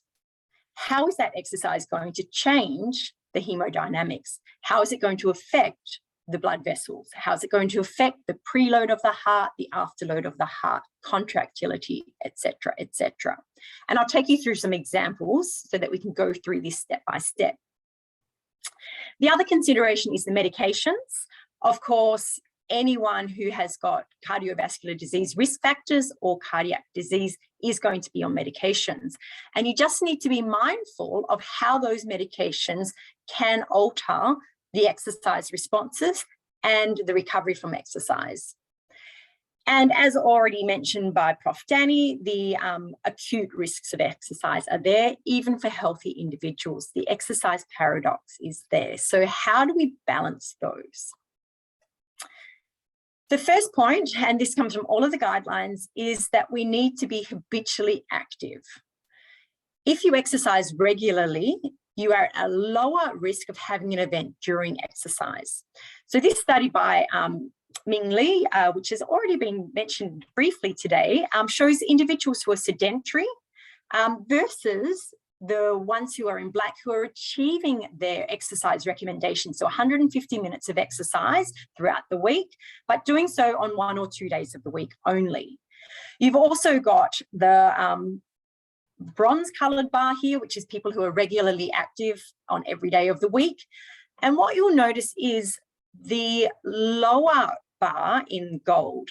These ones are people who actually don't reach the guidelines of 150 minutes of exercise. But you'll notice that their risk of having an event during exercise is actually lower than those people who are achieving the recommendations, but doing so in 1 or 2 days. Those who are in black here. I hope that made sense and I didn't go through it too quickly. I'll take questions if there are any, sorry. So the take-home message here is that being habitually active decreases that risk of an acute event during exercise. So emphasize the regular or the daily aspects, not just that they need to reach the guidelines. As a reminder, there are 24 hours. I wish there was 240 hours in my day, 24 hours in the day. And we only, if you're coming through an exercise program, spend maybe an hour a day exercising. So what else are you doing? Lifestyle activity is a great way to really implement lifestyle changes, walking to work, being as active as possible around the house and the garden, and limiting physical inactivity. You want to explore the individual's daily schedule and see how you can incorporate exercise and activity into it, so it's part of their usual routine. If it's what you do every day, you're going to do it every day. If exercise is something special that you do when you go to a rehab clinic or every now and then it won't become a regular habit. So we need to really work with our patients to find ways that they can become active on most days of the week. The guidelines will also tell you that exercises which target the muscles are very important, and you should be doing that at least 2 days per week. And why is that? This graph illustrates the grip strength, so muscle strength measurement of individuals, and followed them up. So they are divided into tertiles of strength. So the lowest tertile are in the yellow and the highest are there in the purple, and those individuals in the middle third of strength are in the orange. And what you'll see is the number of functional limitations. So let's look at the ability to get yourself dressed is actually lower in the highest tertile strength. And there is a stepwise decrease in the ability to dress yourself if you have low strength. And that is true for all of these measures that we're looking at here, whether it's household work, going for a walk, or even raising yourself from a chair. So grip strength, which is a surrogate measure for muscle strength, predicts your functional limitations 25 years later. So if you can preserve any individual's muscle strength, then they'll be able to have independence as they age. And just a last little slide on the goal of exercising individuals with disease. This statement from the American Heart Association really looked at what is it that the patients with cardiovascular disease care about the most? What should we be looking at as their primary goal?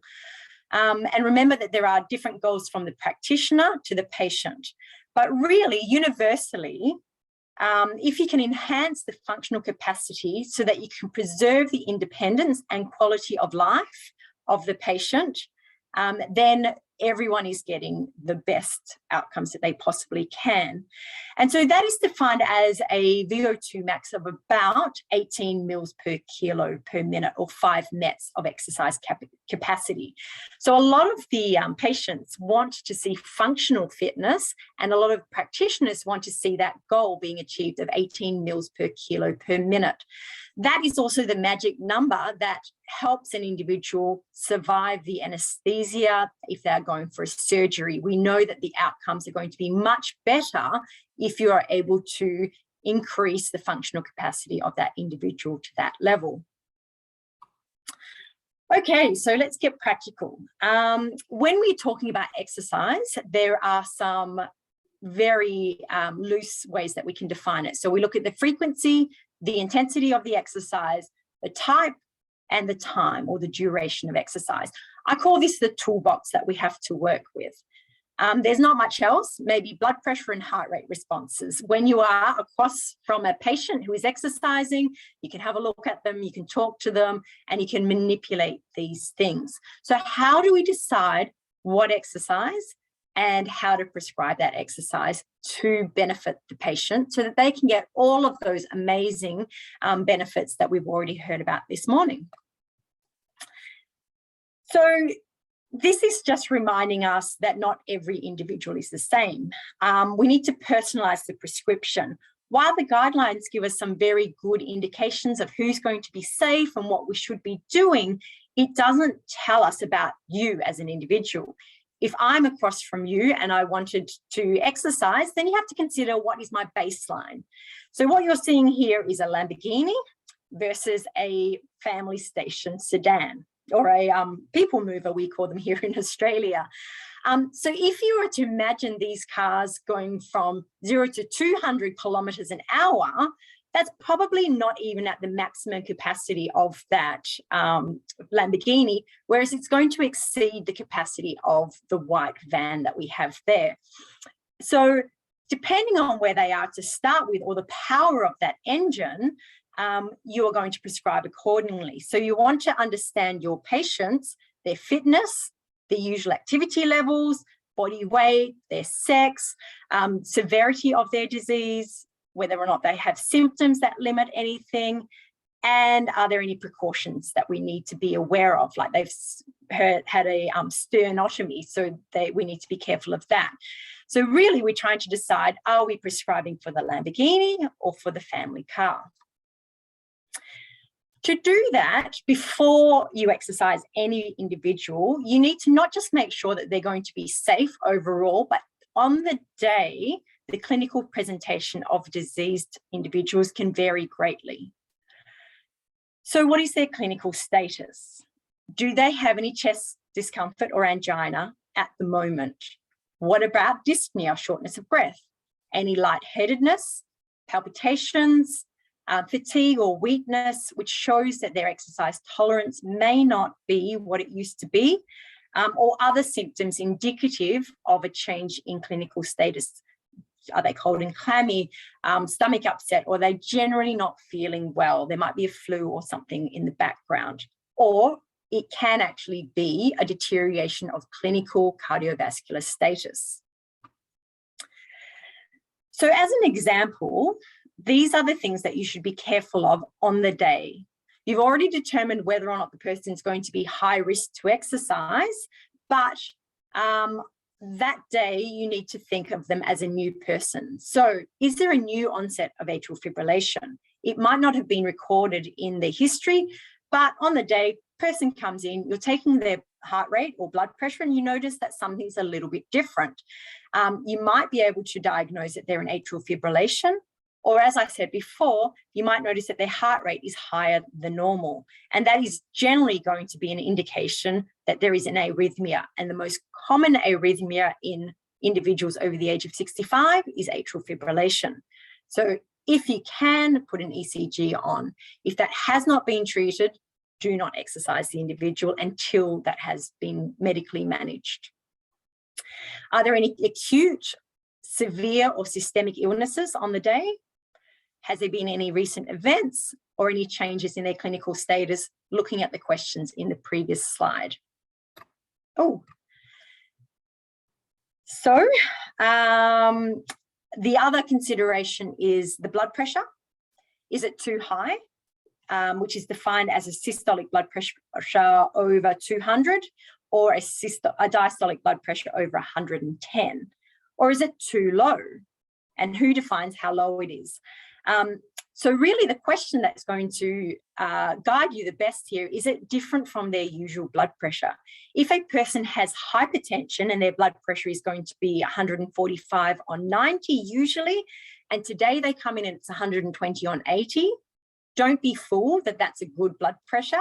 If there is no change in medications or any reason for their blood pressure to be lower, that needs to be investigated further before deciding to exercise them. So these are just some of the ways that you can try to mitigate the risk of a cardiac event with a patient on the day. While they are exercising, you also want to know, is their response normal?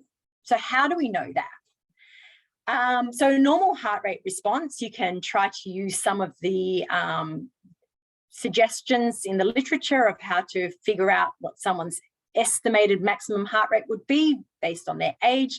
Very crude, 220 minus the age. Slightly more accurate is this equation here, 206.9 minus 2/3 of their age. If you can't figure that out, or you don't have time, then really the other tool that we can use is the rating of perceived exertion, so the Borg test.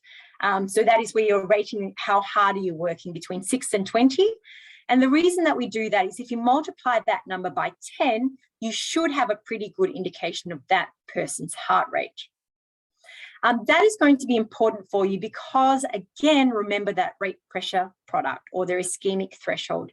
You need to be working underneath that level where you might be inducing ischemic changes.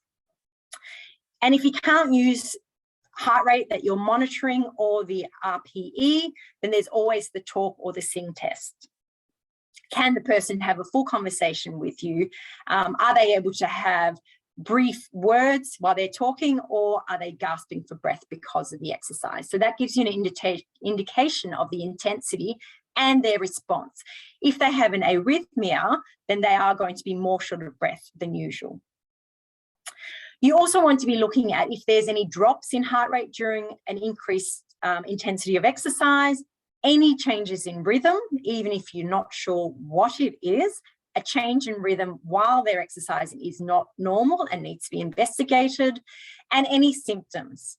Remember, I said before, sometimes patients have symptoms that you can't see on the ECG, but that doesn't make them real. That needs to be investigated. And a lot of our patients come through and we can't see it on the ECG, but they are definitely being limited by the symptoms that they are achieving. So we need to understand that so that we can prescribe the exercise accordingly. And very quickly, heart rate while we're on it. Chronotropic incompetence is the inability of an individual to reach their heart rate predicted maximum. So they get less than 85% of predicted heart rate during exercise. And that really is important because it points to the fact that the sympathetic tone during exercise is abnormal. And it shows the prognosis is fairly poor of that individual as well. It might be limited because they have a device such as an ICD, a implantable cardio defibrillator. And if they do, you just need to be aware of the settings that that's being programmed on, and also what type of exercise you're doing so that you're not causing any problems with the ICD, but that's for another talk. So the other things to be aware of is when we should stop. So if any of these warning signs occur, then you should immediately stop the person from exercising. So any new symptoms, any drop in blood pressure, we've spoken about a drop in heart rate already, excessive increases in heart rate or blood pressure, symptoms such as shortness of breath, leg cramps, claudication, any signs of poor perfusion, i.e. the heart load is not able to keep up with the exercise load. All right, and just to finish off in the last couple of minutes, I wanted to really go back and show you an example of how we put all of this together and also pick up from where Professor Green left off. So he spoke about the exercise intensity and different types of exercise for individuals with heart failure. Also during the questions, the idea of eccentrics was mentioned. So the reason that we're interested in heart failure patients is because they are really the worst of the worst cardiovascular disease patients. If we can understand them and how to exercise them, then we can apply that backwards to all the other patients with cardiovascular disease or risk factors for cardiovascular disease. This here is a little cartoon depicting the New York Heart Association classification of the individuals. And as you can see, patients with heart failure have marked limitations of activity. They are comfortable at rest, but really there are symptoms that stop them from being able to achieve exercise. Some of the patients are even in class 4 where there is limitations and discomfort at rest even. So the question that we're really interested in is how can we exercise the muscles harder without placing any more stress on the heart, which is already under stress. So to look at this, I'm going to introduce you to one of our fantastic patients. He is a 22-year-old male, and this is his medical history.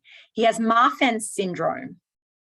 Because of that Marfan syndrome, he had connective tissue disorder and was requiring a Bentall's procedure, which is the change of the aortic valve as well as part of the aorta. with age, he developed heart failure, and it actually became so acute and poor that he needed a cardiac transplant. However, there was complications with his transplant, and therefore he had prolonged bed rest. And so when he came back, it was also the height of COVID. So it was one-on-one sessions in a very tightly controlled environment, and we really needed to build back his muscles. So this gentleman, as you could imagine, having Marfan's, is tall and slender and finds it difficult because of the Marfan syndrome to put on muscle mass.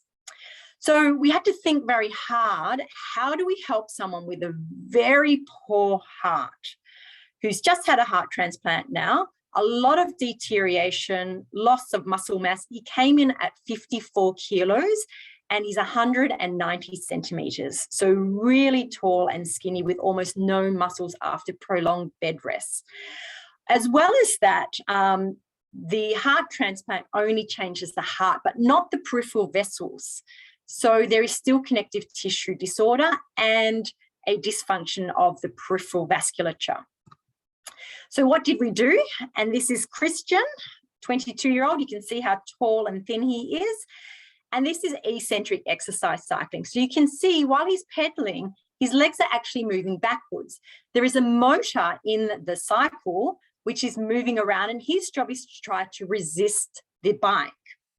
It's called eccentric exercise. So why would we want to do that? And why this here shows you the many benefits of eccentric exercise. So remember, the heart is limited. It is already weak and under stress, even at rest. The researchers showed that eccentric cycling doesn't require oxygen to be delivered to the musculature. So there is a 4 or 5 times lower VO2 demand for the same amount of workload on the muscles. That also relates to a lower respiratory demand, so a lower carbon dioxide volume that's being produced. Heart rate and blood pressure are lower, so a reduced rate pressure product, while, as I said, the workload on the musculature or the watts that can be pushed are about 5 times greater, and the effort is much, much lower. So for all of these benefits, we use the eccentric cycling and we're able to improve the muscle mass, the fitness, while reducing heart rate, blood pressure, VO2 max, and the volume of carbon dioxide or the respiratory demand of the patient, and was able to rehabilitate Christian so that he was good enough to undertake the rest of the exercise program. So I just wanted to share that as one example of how we're using our research to answer the questions of how to get the benefits to the patients. And that brings me to the end. So thank you very much. And I'll leave you with a beautiful picture from the university that I work in. Thank you very much. Thank you very much, Professor Louise. So very nice and very actually in for myself there's a lot of questions but I will give opportunity to the audience to give the questions. If anyone want to ask, just raise your hand, but we also have some questions already in the chat box. Okay, I think about the arrhythmia. Okay. Can people with a sorry. So from Kuku, can people with arrhythmia exercise? How is the safe exercise for this patient, and the patient already consumed clopidogrel? Yes. So yeah, with arrhythmias, the risk that we really are looking at is that the arrhythmia is going to get worse. We might go into VF or VT, unfortunately. So conduction through the ventricle, but also the next biggest factor that we need to consider is stroke. So having the patient on clopidogrel or any warfarin or blood thinners is going to be essential to ensure safety. So with patients that have got arrhythmias, we're going to be limited by their symptoms first and foremost. The second thing that you need to be careful of is the heart rate response. So trying to think of ways where you can exercise the individual without getting their heart rate up as high. So I would be thinking of things such as resistance training, eccentric training, where you can maximize the workload of the patient without driving their heart rate up. I would be avoiding high intensity exercises with someone who's got arrhythmias. And just to share, so if you'd asked me this question a month ago, I would say if a patient comes in with ventricular tachy, you should never exercise them. However, a month ago, the cardiologist sent me a fantastic patient who is in VT all the time. So his resting rate is 140 beats per minute in ventricular tachycardia. And they asked me to exercise him. And I thought, this is not possible. So having very close supervision on an ECG, we actually found that as he started to exercise, his heart rate dropped. He was still in VT the whole way through, but by limiting the cardiovascular burden, so we were doing resistance training and very light warm up and cool down, his heart rate response dropped while he stayed in the VT, and he actually felt less symptomatic because of it. So really, we are at such an early stage of understanding how cardiac patients can exercise. Remember, it was only in 1960 that any patient with an event was told no exercise from then on. So it's been 60 years of trying to understand this. And I think as we go into the future, we'll get more and more clarity on who it is that should be exercising and who should not be exercising. Though I want to just reiterate, it's only if it is closely controlled and you have the ability to monitor their ECG and their rate and rhythm closely that I would be exercising anyone with an arrhythmia, except for an atrial fibrillation. So during exercise, you also monitor the ECG every time? Absolutely. Okay. Yeah. If it's a person, if it's a person, I'm not sure about this one. I assume that it's going to be the arrhythmia would be atrial fibrillation. Mm-hmm. If it is a person that has got long-standing atrial fibrillation and they are managed medically, either through medication, as well as on a blood thinner, then you would want to exercise them but keep their heart rate down. Okay. And then for the resistance exercise you did, because you explained more that the leg exercise give a less burden than the arm exercise. Did you do more the resistance exercise for the lower extremity, or? Yeah, absolutely. All right. All right, thank you. Okay, so the next one is Dr. Adrianta. Dr. Adrianta is already raised his arm before. Yeah, okay.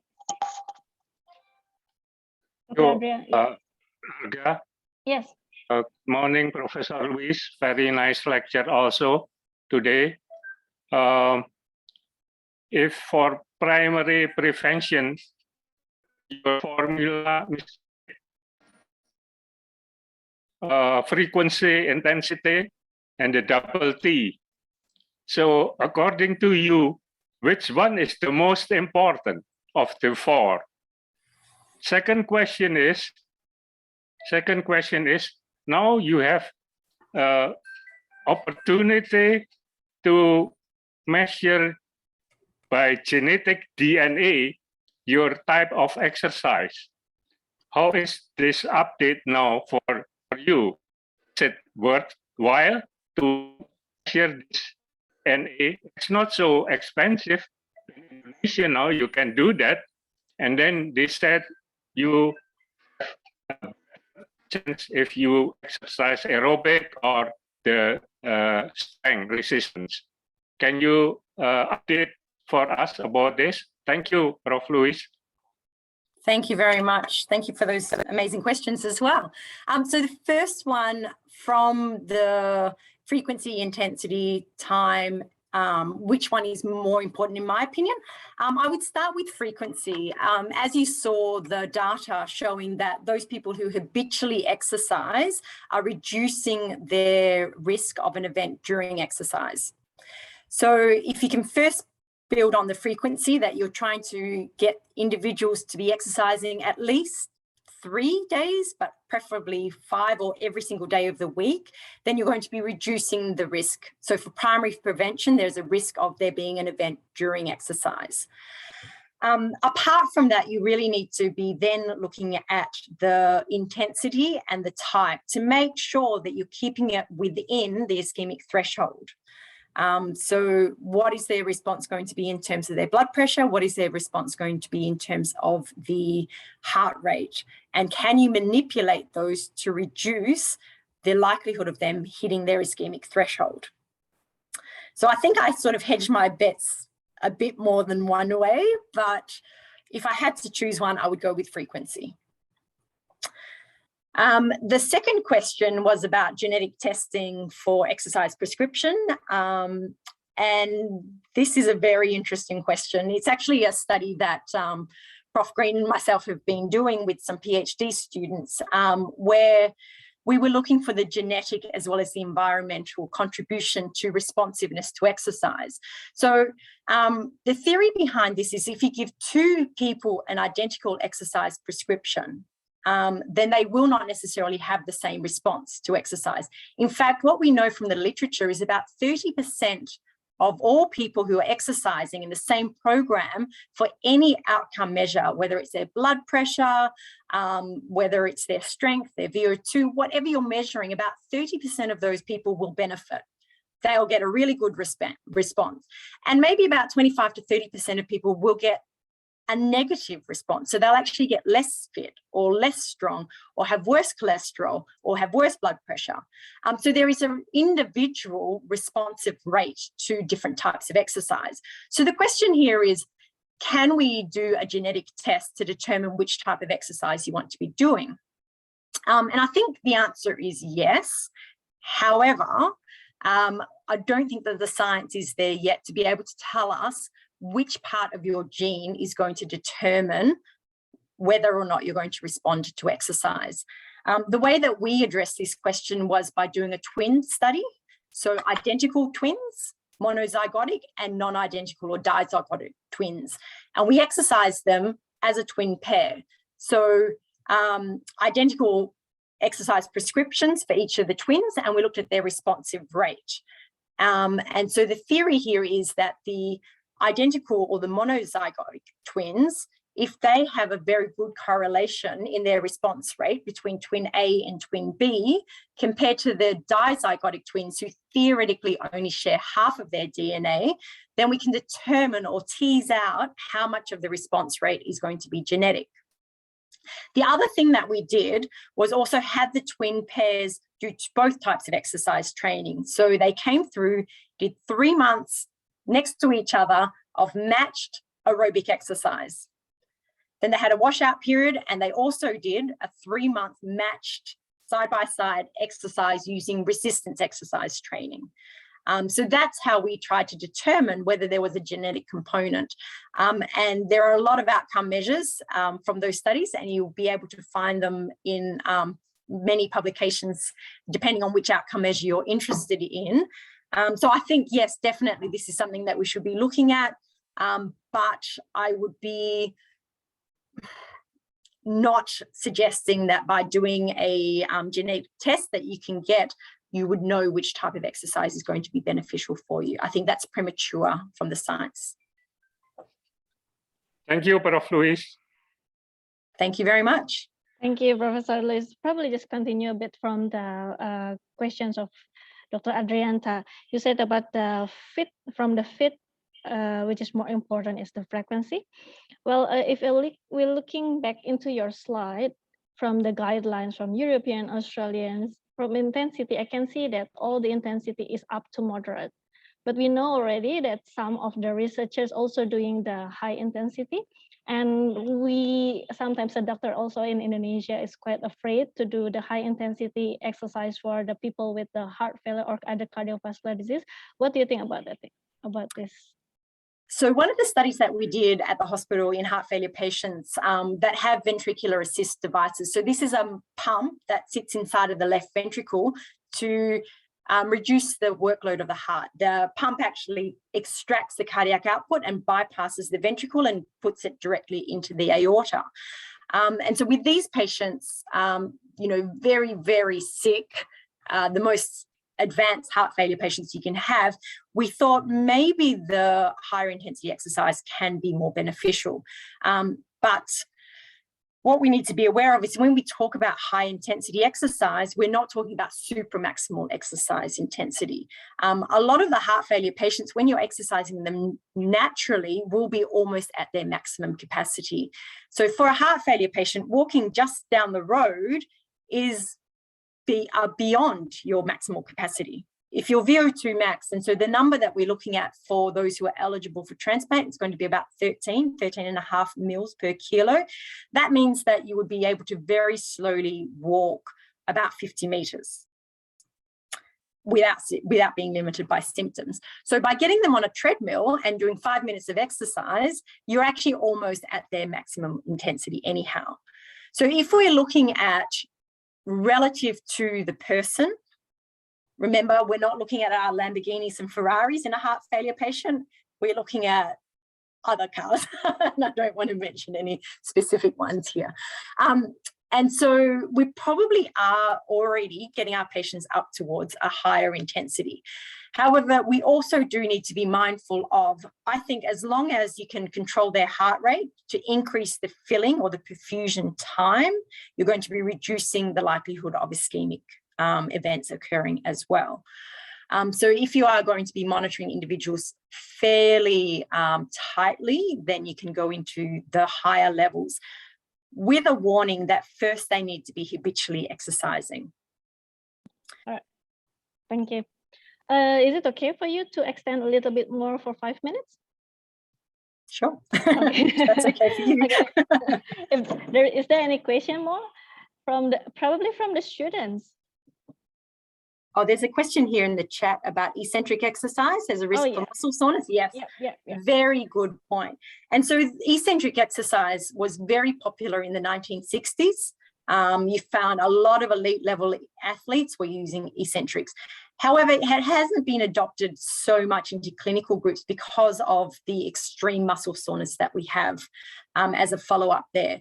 So there are two things that have helped us to address this. One of them is the repeat bout effect, which our colleague at one of the universities here in Western Australia, Professor Nasaka, has been at the forefront of defining, is really that if you do one bout of exercise eccentrically, because you're lengthening the muscle, that you may have muscle soreness. But if you do one bout, then you're protected from soreness for subsequent bouts for up to 6 months following that. And the magic thing here happens to be that even if you do very low intensity for the first bout, it protects you from the muscle soreness for subsequent bouts.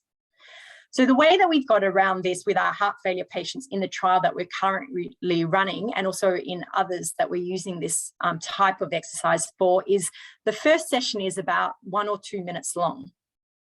We reduce the speed, so it's the number of contractions, so the revolutions per minute. We take that down to about 30 revolutions per minute, so very slow contractions. So we're looking at probably 60 contractions eccentrically. It doesn't really matter too much what the workload is of those contractions, because it's a number of contractions that leads to the soreness. So if you start with a small number initially, then you can very quickly increase the rate, so their RPM, as well as the workload that they are doing without getting muscle soreness. So once we were able to understand that, we were able to apply it. The other thing in people who are not accustomed to eccentric exercise is the first couple of bouts that they do, they have quite a high heart rate and blood pressure response. So we're obviously very cautious about that in our heart failure patients.